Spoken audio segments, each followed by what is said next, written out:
The fragile peace of the Middle East was shattered on the nights of June 12 and 13, 2025, when Israeli warplanes conducted a series of devastating airstrikes deep inside Iranian territory. This marked a dramatic and unprecedented escalation, moving a long-simmering conflict from the shadows into the open. For years, the two nations have engaged in a clandestine war of sabotage, cyber attacks, and assassinations. But these direct aerial assaults represent a bold new chapter. Israeli Prime Minister Benjamin Netanyahu confirmed the attacks, framing them as the beginning of a sustained campaign. He declared that the primary objective was to permanently dismantle Iran's ability to develop a nuclear weapon, a threat Israel has long vowed it would never tolerate. The precision of the strikes was aimed at decapitating Iran's military and scientific leadership. The attacks reportedly killed at least 20 senior commanders, a staggering blow to the chain of command. Among the most prominent casualties were Major General Mohammad Bagheri, the Chief of Staff of the Armed Forces, and Hossein Salami, the powerful head of the Islamic Revolutionary Guard Corps, or IRGC. Also targeted was Amir Ali Hajizadeh, the architect of Iran's formidable drone and missile programs. The strikes were not limited to military figures. They also eliminated key personnel from Iran's nuclear establishment, including scientists Faridun Abbasi and Mohammad Mehdi Tehranchi, who were reportedly killed in Tehran. The targets were strategically chosen to inflict maximum damage on Iran's offensive capabilities and its nuclear ambitions. Israeli jets hit not only command centers but also critical infrastructure, including nuclear facilities and factories responsible for producing ballistic missiles. This operation was clearly the culmination of extensive intelligence gathering designed to paralyze Iran's ability to project power and retaliate effectively.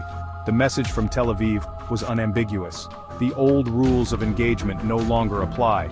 Israel demonstrated its willingness and capability to reach any target within Iran, shifting the strategic calculus of the entire region in a matter of hours, and leaving Tehran's leadership in a state of shock. This direct military confrontation has pushed the region into uncharted and dangerous waters. Prime Minister Netanyahu, in a direct address following the strikes, attempted to separate the Iranian regime from its people.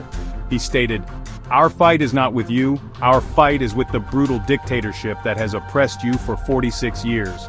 A clear signal that Israel's goals may extend beyond just the nuclear program to encouraging regime change."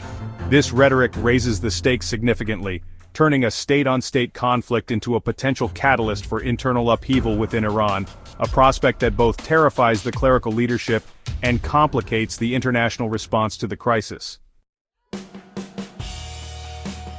Faced with a devastating and humiliating attack, Iran's leadership felt compelled to respond. On Friday, June 13, Tehran announced the launch of a massive retaliatory strike, claiming to have fired hundreds of ballistic missiles toward Israel. The intention was to project an image of strength and defiance both to its own population and to its adversaries. However, the reality of the counterattack fell dramatically short of its billing. Israeli military officials reported that fewer than 100 missiles were actually launched, a far cry from the overwhelming barrage Iran had promised. The performance of the missiles that were fired was equally underwhelming for Tehran, exposing a critical weakness. The ineffectiveness of Iran's retaliation was stark. Israel's advanced multi-layered air defense systems, including the famed Iron Dome and Arrow systems, successfully intercepted the vast majority of the incoming projectiles. Many of the remaining missiles reportedly malfunctioned, falling short of their targets or missing entirely. In the end, Israel reported no significant damage and, most importantly, no casualties. This failed response served only to highlight the degradation of Iran's military capabilities. It suggested that years of sanctions combined with targeted Israeli operations have severely hampered the readiness and reliability of what was once considered a formidable missile arsenal, leaving the regime looking weak and unable to defend its own sovereignty. This military impotence is compounded by a dramatic decline in Iran's regional influence. The network of proxy militias that Tehran has spent decades cultivating across the Middle East, including Hamas in Gaza, Hezbollah in Lebanon, and various groups in Iraq and Yemen, has been systematically weakened. Hamas in Gaza, Hezbollah in Lebanon, and various groups in Iraq and Yemen has been systematically weakened. Hezbollah, in particular, is still recovering from a devastating war with Israel last year and is considered too fragile to open a major new front. Furthermore, the recent ousting of Syrian President Bashar al-Assad a key Iranian ally, has severed a critical land bridge for supplying weapons to Hezbollah, dealing a strategic blow to Tehran's so-called axis of resistance and further isolating the regime. According to regional security sources, the combination of a successful Israeli strike and a failed Iranian retaliation has cornered the leadership in Tehran. Their capacity for a meaningful military comeback appears severely limited. The very proxies that were meant to serve as a deterrent and a tool for asymmetric warfare have been blunted, leaving Iran more exposed than ever. The regime's long-standing strategy of relying on its regional allies to fight its battles has been undermined, forcing it to confront its adversary directly with a conventional military that has now been proven to be technologically and operationally inferior. This new reality presents an existential challenge for the Islamic Republic. With its conventional military options severely constrained, Iran now faces a critical decision regarding its nuclear program. Before the Israeli strikes, Tehran was already enriching uranium to 60% purity, a level perilously close to the 90% required for a nuclear weapon. According to United Nations watchdog reports, Iran possesses enough of this highly enriched material to produce fuel for at least 9 nuclear bombs, putting it on the threshold of becoming a nuclear-armed state. The recent attacks have only intensified the debate within the regime about the path forward, pushing them towards a dangerous crossroads with profound implications for global security. One of the most drastic options being considered is a complete withdrawal from the Nuclear Non-Proliferation Treaty, or NPT. Such a move would remove all remaining international oversight from its nuclear facilities, allowing Iran to accelerate its program in secret and potentially race towards weaponization without any pretense of compliance. For many in the international community, leaving the NPT would be seen as a de facto declaration of intent to build a bomb, crossing a red line that could trigger even more severe consequences. A 6th round of nuclear talks with the United States, scheduled for Sunday, June 16 in Oman, now hangs in the balance, with Iran's attendance and intentions entirely uncertain. The international community is watching with bated breath, with major powers reacting to the escalating crisis. In the United States, former President Donald Trump, a prominent voice, reiterated his hardline stance, stating that Iran must completely give up hopes of obtaining a nuclear weapon, a position that has previously been backed by threats of military action. This reflects a broad consensus in Washington that a nuclear-armed Iran is unacceptable. Meanwhile, the monarchies of the Persian Gulf, who live in Iran's immediate shadow, are walking a tightrope. They have issued internal directives urging caution and avoiding any provocative statements, fearing that the conflict could spill over and destabilize their own nations. The fear of further escalation is palpable across the globe.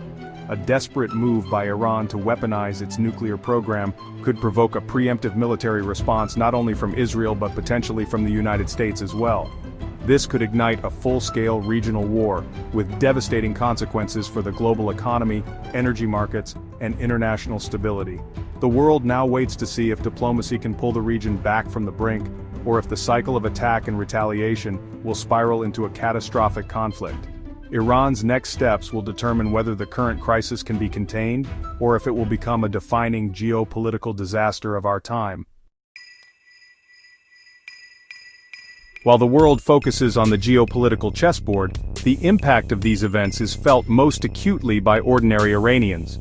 The Israeli strikes have sent shockwaves through the country, compounding the immense pressures the population already endures. According to a senior regional official, the attacks have created a sense of panic and uncertainty within Iran's ruling elite, who now fear not only external enemies, but also the rising tide of discontent from within. For decades, the Iranian people have been grappling with a struggling economy, crippled by international sanctions, mismanagement, and corruption, and this latest crisis threatens to push society to its breaking point. The economic situation inside Iran is dire. Years of Western sanctions have choked off the country's main source of revenue, oil exports. This has led to a cascade of problems, including a collapsing national currency, soaring inflation that has decimated savings, and chronic shortages of essential goods like food and medicine. Furthermore, the country is facing severe infrastructure challenges, with widespread water and energy shortages becoming a regular feature of daily life. These hardships have fueled simmering public anger and frustration, which has frequently boiled over into widespread protests against the regime's policies and its perceived prioritization of foreign adventures over domestic well-being. This undercurrent of public anger now intersects with the fear of a wider war. The failed retaliation against Israel has not inspired nationalistic fervor, but has instead deepened a sense of vulnerability and disillusionment among many citizens. The regime's narrative of strength and resistance rings hollow when it cannot protect its own leaders or respond effectively to a direct attack.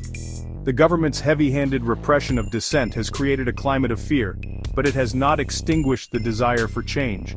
The leadership is now caught in a dangerous bind, appearing weak to its foreign enemies while facing a restless population that is losing patience with its endless struggles.